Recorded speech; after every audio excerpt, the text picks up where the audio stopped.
Coming up on today's FNN, how the state of Michigan may be changing how often we take tests. Plus, don't miss your chance to sign up for Girls and Women in Sports Day. And we hit the core with the Grand Rapids Rise. Stay tuned for all that and more because FNN starts now.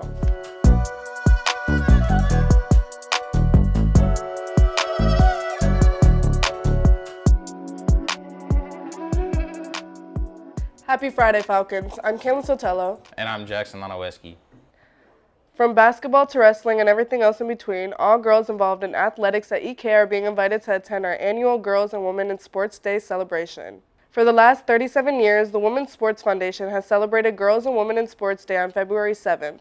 The event is back for its second year to celebrate the hard work and success for female athletes from all over the world. Mr. Mahi, the event's organizer, explains that the goal of the event is to celebrate women, but to also be prepared for more work that lies ahead. Bringing it to EK also prepares our athletes to be at the next level and understand how far we've come and how the work is still not necessarily done. The Girls and Women in Sports Day celebration will take place on Wednesday, February 7th during 5th and 6th hour. If you're a female athlete that is interested in participating, you can sign up using the QR codes around the school or talk to your coach for more information. Today, bullying is much different than it was 20 or even 5 years ago. The biggest change, technology. Experts categorize bullying as repeated and intentional destructive behaviors that disallow the victim the ability to defend themselves.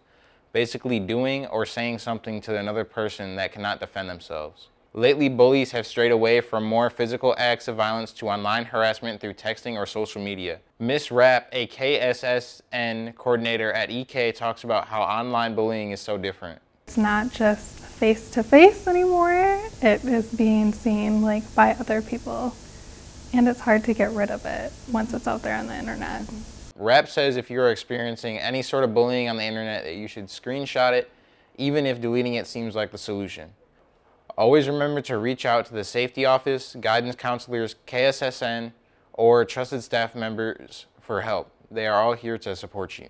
With spring coming up, that means warmer weather, but that also means state testing. However, some of those testing rules may be changing.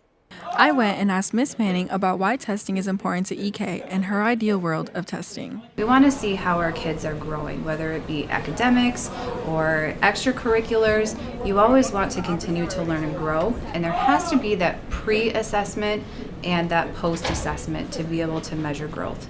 So my ideal world would be having that pre and post measure so that we can ensure that we're doing what we're supposed to do to help students succeed and grow academically. I talked to one of our peers, Tom Kokosi, and asked him what kind of stress these state tests bring to us as students. It depends how and who the student is, because some people can take stress differently. Some people could use it as encouragement to work harder, and some people will turn that stress into anxiety, and we've all been anxious before. So it can affect us at home, at work, and at school. And that just isn't fun. But at the same time, some students can use it as inspiration to work harder.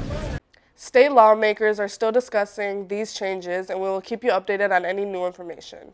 That does it for your news this week, Falcons. Now let's pass it over to Erica Large for your EK Sports Report. Hey Falcons, it's your girl Erica, and this is your EK Sports Report. And today, we have something special to share with you. If you follow us on Instagram, you probably saw that last week we made history alongside Grand Rapids' first pro team. Check it out. Last week, some of my FNN colleagues and I got an exclusive behind the scenes of a new team in town. The Grand Rapids Rise is a volleyball team and the first professional team here in Grand Rapids. Simone Abbott, outside hitter, says that the growth from high school to college to the pros has been really different. But now, since there is nothing after that, it's time to just build up and get better. It's a complete transformation. It is not the same. Every single thing is completely different. And yeah, I've had to adjust and just do full 180s each time I've gone to a different college, whatever, high school pro, but there's nothing after this. So no more transitions. Now it's just building and getting better. So I'm happy that I'm at this part of my career now. This will be her 7th year playing pro volleyball, and she says that playing in that type of atmosphere was really exciting. It makes me really happy to just see how many people came. I've never played in front of in an arena like that with that many people. In college, what was it, like 4 years ago, it wasn't that packed. Volleyball's gotten a lot bigger since I graduated, so. On to another really great player I've seen. I got a chance to talk with 2022 ACC Player of the Year, Claire Chassé. And she says that the perfect advice she wants to give to upcoming volleyball players is to believe in yourself even when you make a lot of mistakes. I think just believing in yourself. It's a game of mistakes, like I said before, so things are going to happen. You might get a bad pass or something, but being able to bounce back and believing in yourself is really important. Making sure that you're always cheering for your teammates helps me at least a lot, so yeah. It was my first media press experience. And not gonna lie, it was pretty scary, but it was really fun and this was a great learning experience. Now back to EK Sports, as we wish good luck to boys and girls basketball as they take on West Ottawa tonight. Wrestling has their OK Red Conference meet today after school, and competitive cheer is in Granville later today. Then tomorrow we want to wish good luck to bowling at Hudsonville, boys swim and dive, and our boys basketball are back at it at Aquinas for the Brandon Guyton Hoops Classic. Lots of Falcon action going on today and tomorrow. Well, that does it for today's sports report. Now let's flip it back to the day. And that does it for this week's show.